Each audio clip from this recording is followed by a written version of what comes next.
Hello বন্ধুরা, আজকে আমি কিভাবে শাঁখা পরিষ্কার করা দেখাবো। আমার শাঁখাগুলো খুব ময়লা হয়েছে। এই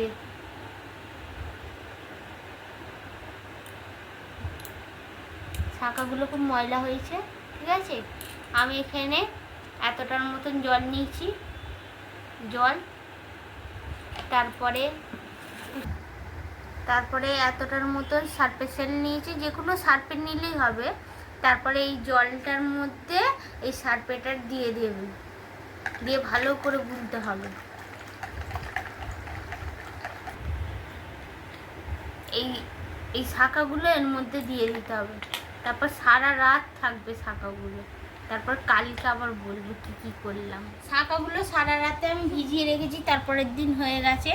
শাঁখাগুলো ভেজানোই আছে। এবারে আমি পরিষ্কার করব ব্রাশ দিয়ে।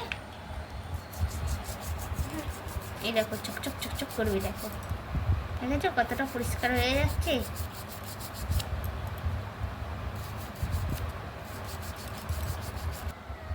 শাঁখা এরকম পরিষ্কার হয়ে যাবে। দেখো, আপনারাও বাড়িতে শাঁখা এরকমভাবে পরিষ্কার করবেন। ভালো লাগলে লাইক করবেন, আর বাড়িতে এরকম করে শাঁখা পরিষ্কার করবেন।